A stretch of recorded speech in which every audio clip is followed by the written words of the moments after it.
Assalamualaikum warahmatullahi wabarakatuh. Alhamdulillah bertemu lagi di channel Wawan Hitam. Festival lampion di malam hari ditemani dengan temaram sinar rembulan. Waduh, begitu indahnya guys.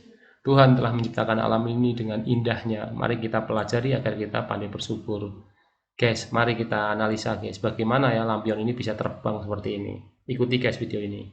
Awalnya ini, kalau kita memiliki plastik bekas pembungkus kulkas atau bekas pembungkus kipas angin ketika kita beli baru, jangan dibuang. Pasang aja kawat melingkar semacam ini, lalu diisolasi dengan plastiknya di atas ini untuk membuat struktur melingkar seperti ini. Lalu pasang kawat melintang semacam ini, lalu ini kasih kayak aluminium atau seng untuk meletakkan kain yang direndam minyak tanah. Nah, kita sekarang memiliki lampion. Nah, awal analisa saya begini, guys. Ini kerapatan udara di luar dan di dalam itu sama. Perhatikan ini. Ini sesaat sebelum api dinyalakan. Ya, guys. Jadi belum ada apinya. Maka kerapatan udara di dalam dan kerapatan udara di luar itu sama. Suhunya masih rendah, sama suhu dalam dan luar. Dan volume plastik atau lampion juga mengempis, berarti kecil. Ada volumenya tapi mengempis kecil. Ketika api dinyalakan, apa yang terjadi? Molekul udara yang ada di dalam lampion ini menyerap energinya dari api ini, lalu mengubah menjadi energi gerak. Nah, ini memiliki kelincahan, guys. Jadi dia sekarang bergerak dengan sangat lincah. Dengan kecepatan yang semakin api dinyalakan terus-menerus, kecepatannya semakin tinggi. Jika benda bermassa memiliki kecepatan, maka dia memiliki energi kinetik.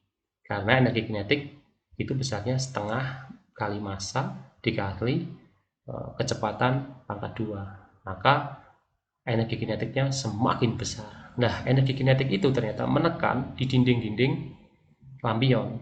Maka, dia begini guys. Volume dari lampion membesar. Kenapa? Karena energi kinetik yang semakin lama semakin besar. Energinya datang dari api ini. Jadi api ini dinyalakan terus-menerus, maka energi kinetik dari diserap oleh molekul udara dirubah menjadi energi kinetik pergerakan dengan kecepatan yang tambah besar. Dan ini menekan dinding-dinding lampion sehingga dia mengembang. Nah, ini guys, perhatikan.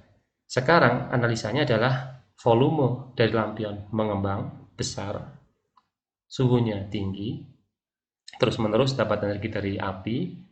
Apa yang terjadi? Ternyata sekarang di lampion ini, ya di tengah lampion ini, kerapatan udaranya rendah. Nah, makanya kita lihat kerapatan udara di sini konstan, masih utuh. Di sini kerapatan udaranya rendah gara-gara volume dari lampion mengembang. Nah, konsep mengapung muncul di sini. Dia awalnya mengapung. Kenapa begitu? Karena ini kerapatan di luar lebih tinggi daripada kerapatan di dalam. Karena itu dia mulai mengapung.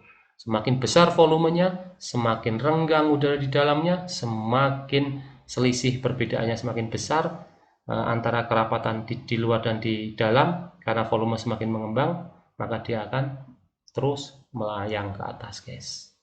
Nah, dia akan melayang ke atas. Nah, lama-lama api mengecil, bahkan padam. Lalu, nah ini guys, kalau api mengecil dan padam, maka gerakan energi kinetik dari molekul di dalam ini bertambah kecil, maka suhu turun dan kerapatan udaranya akan kembali ke awal tadi guys, sama dengan kerapatan udara di luaran. Tapi dalam proses ini masih ada api, maka kerapatannya masih sedikit longgar guys, masih kecil dibandingkan yang di luar sini. Tapi dia sudah tidak bisa mengimbangi gaya beratnya dari total plastik, pembakar, dan seterusnya ini. Gaya beratnya juga besar kan guys. Nah, dia gaya apungnya tidak mampu mengimbangi, karena itu dia turun. Dia bisa ditangkap lagi. Nah guys, ini kalau lampion kecil. Bagaimana festival balon udara di Italia itu? Wah, sama guys.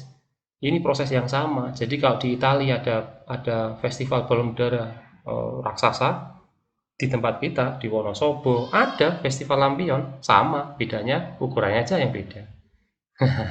Guys, ketika dia mau naik, sama ya guys, ini api dinyalakan, maka energi kinetik tambah besar, maka suhunya meningkat, energi kinetik menekan perbatasan ini, dinding-dinding dari bola atau balon besar raksasa ini, sehingga udara mengembang dan volumenya mulai membesar, akhirnya kerapatan udaranya mengecil dibandingkan di luar, maka dia naik ke atas. Tetapi balon udara sebesar ini kalau mau turun, ini dimatikan, maka belum tentu suhu di sini akan turun secepat mungkin itu. Kalau suhu belum turun, artinya energi kinetiknya masih besar dan pengembangan itu masih terjadi.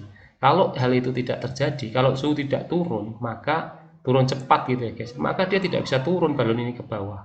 Lalu apa yang harus dilakukan? Ini guys, dikasih bukaan, lalu dikasih tali, kalau ini ditarik, maka bagian atas ini akan terbuka dan boom, lihat energi kinetik yang besar dari molekul udara tadi keluar semua ke sini guys, sehingga yang di dalam ini suhunya relatif cepat turun. Dan kalau dia suhunya turun, maka kerapatan udaranya hampir sama dengan sini dan akhirnya dia juga turun. Ketika dia mau naik, tutup, pembakar dinyalakan, proses yang sama untuk naik terjadi. Wow, luar biasa. Oke guys, itu adalah analisa sederhana dari awan hitam. Jangan lupa klik subscribe agar tidak ketinggalan update video berikutnya ya guys ya. Terima kasih. Ciao. Assalamualaikum warahmatullahi wabarakatuh.